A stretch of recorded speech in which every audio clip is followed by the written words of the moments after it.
Election అప్డేట్స్ను అందరికంటే ముందుగానే తెలుసుకోవాలంటే ఈరోజే ఆర్టీవీ లైవ్ యాప్ని మీ మొబైల్లో డౌన్లోడ్ చేసుకోండి. కాంగ్రెస్ పార్టీ అధికారంలోకి రావడం కోసం అడ్డగోలుగా హామీలు ఇచ్చింది, సాధ్యాసాధ్యాలను పట్టించుకోకుండా అధికారంలోకి వచ్చిన తర్వాత వాటి నుంచి తప్పించుకోవడానికి సాకులు వెతుక్కుంటోంది. ఇది ప్రధానమైన విమర్శ. మీ సమాధానం ఏంటి? కాంగ్రెస్ పార్టీ ఇచ్చిన ఏ ఒక్క హామీని తీసుకున్నా మీరు అడ్డగోలుగా కేవలం అధికారంలోకి రావడం కోసం చెప్పినటువంటి హామీలు కాదు.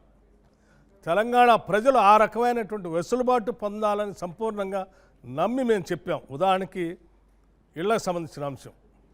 నేను పాదయాత్ర ఆదిలాబాద్ నుంచి ఖమ్మం వరకు నడిచినటువంటి పరిసర ప్రాంతాల్లో కొన్ని లక్షల మంది వచ్చి ఇల్లు కావాలని అడిగారు పేదవాళ్ళు. వాళ్ళకి మేము ఇల్లు ఇస్తామని మేము బహిరంగ ప్రకటన చేసాం ఎన్నిక ముందు. ఇది వాళ్ళు పొందాల్సిన హక్కు, మేము ఇవ్వాల్సిన బాధ్యత రాష్ట్ర ప్రభుత్వం. అనుకూలంగా ఉంటుందా, నీ ఆర్థిక పరిస్థితి వెసులుబాటు కల్పిస్తుందా లేదా అనేది దానికంటే కూడా నీకు రాజకీయపరమైనటువంటి political will has to be there to do the housing for all the shelterless people. That is our commitment. అందుకే ఇచ్చాం. అట్లాగే ఈ రాష్ట్రంలో ఉన్నటువంటి నిరుద్యోగ యువతి యువకులందరికీ కూడా ఉద్యోగ అవకాశాలు కల్పించాలనేది మేము ఇచ్చినటువంటి ప్రామిస్. ఎస్, ఎందుకంటే ఈ రాష్ట్ర భవిష్యత్తే యువతి యువకుల భవిష్యత్తు. అందుకోసం మేము పబ్లిక్ సర్వీస్ కమిషన్ని ప్రక్షాళన చేసాం, చైర్మన్ వేసాం, రిక్రూట్మెంట్ చేస్తూ ఉన్నాం. కేవలం 3 మాసాల్లో 30,000 ఉద్యోగాలు ఇచ్చాం. మూడోది ఈ రాష్ట్రంలో ఉన్నట్టు మీరు గ్యారంటీస్ గురించి అడిగారు. ప్రభుత్వం ఇచ్చిన హామీల గురించి కేవలం అపాయింట్మెంట్ లెటర్లు ఇచ్చారు. ఇచ్చిన హామీల గురించి స్పష్టత ఇవ్వాల్సినటువంటి బాధ్యత కూడా ఉంది మాకు. ఈ రాష్ట్రంలో ఉన్నటువంటి మనందరి బలమైనటువంటి వ్యవస్థ కుటుంబ వ్యవస్థ. మన సమాజం యొక్క బలమే మన కుటుంబ వ్యవస్థ. ఆ కుటుంబ వ్యవస్థను బలంగా నడిపేది భారతీయ మహిళ. మన రాష్ట్రంలో ఉన్నటువంటి మహిళలు ఆర్థికంగా, ముఖ్యంగా గ్రామీణ ప్రాంతాల్లో ఉన్నటువంటి వాళ్ళు కానీ కుటుంబాన్ని నడిపేటువంటి వాళ్ళు ఆర్థికంగా నిలదొక్కుకోవాలనే ఆలోచనతోనే మేము మహాలక్ష్మిలుగా వాళ్ళని గుర్తిస్తూ రాష్ట్రంలో మహిళలందరికీ ఉచితంగా ఆర్టీసీ బస్సులో ప్రయాణం చేయడానికి కల్పిస్తామని చెప్పాం. ఇది మేము నమ్మి చేసినటువంటి పని. అది మొదలుపెట్టాం. అట్లాగే రాష్ట్రంలో ఉన్నటువంటి పేద మధ్యతరగతి బడుగు బలహీన వర్గాలకు సంబంధించినటువంటి వాళ్ళు వైద్య అవసరాలకు సంబంధించి అప్పుల పాలై కుటుంబాలు ఆత్మహత్య చేసుకునే పరిస్థితి రాకూడదు. ఇది పాలన చేసే ప్రభుత్వాల బాధ్యతగా మేము నమ్మి మేము అధికారంలో రాగానే 10 లక్షల వరకు రాజీవ్ ఆరోగ్యశ్రీ కింద వైద్యం చేపిస్తామని చెప్పాం. ఇది మేము నమ్మి ఆచరించాల్సినటువంటి ఆలోచన చెప్పింది తప్ప కేవలం అధికారంలో రావటం కోసం కాదు. అందుకోసమే రాగానే అమలు చేసే కార్యక్రమాన్ని మొదలుపెట్టాం. అట్లాగే బడుగు బలహీన వర్గాలకు సంబంధించి గ్యాస్ సిలిండర్ ధర కూడా విపరీతంగా పెరిగింది.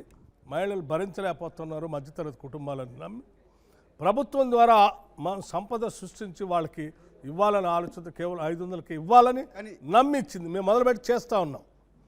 ఇట్లా యూత కింద 4,000 ఇస్తామన్నారు, ఇవ్వట్లేదు.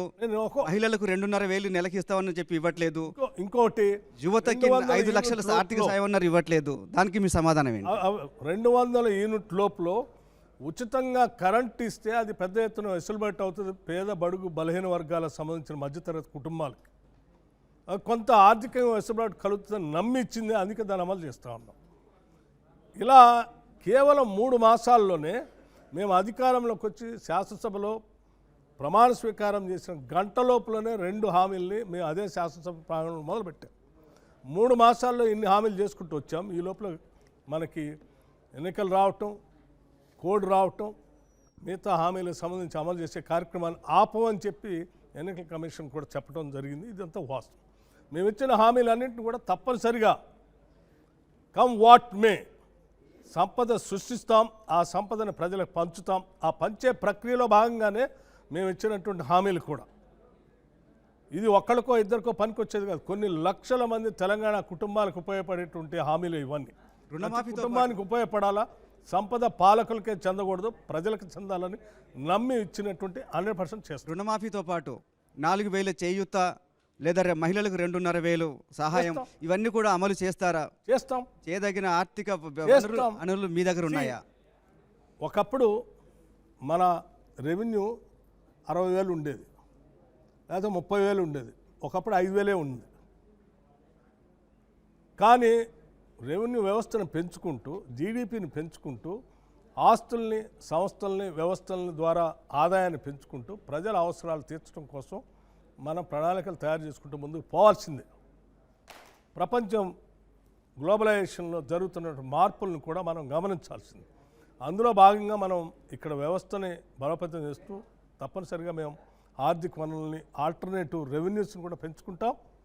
తప్పనిసరిగా మేము ఇచ్చినటువంటి హామీల ద్వారా ప్రజలకు మేలు జరిగేటట్టుగా పంపిణీ చేసే కార్యక్రమాన్ని చేస్తాం. దీన్ని ఏ రాజకీయ పార్టీ ఏదో ఎన్నికల కోసం మేము చేసామని వాళ్ళు భావిస్తే అది తప్పు. ఎన్నికల కోసం కాదు, తెలంగాణ సమాజం బాగుపడాలని, ఆర్థికంగా ఎదగాలని, నిలబెట్టాలని ఆలోచనతో చేస్తున్నటువంటి కార్యక్రమం ఇది. మరిన్ని వీడియోస్ కోసం ఛానల్ ని సబ్స్క్రైబ్ చేయండి, లేటెస్ట్ అప్డేట్స్ కోసం వాట్సాప్ ఛానల్ ని ఫాలో చేయండి అండ్ లింక్ డిస్క్రిప్షన్ లో ఉంది.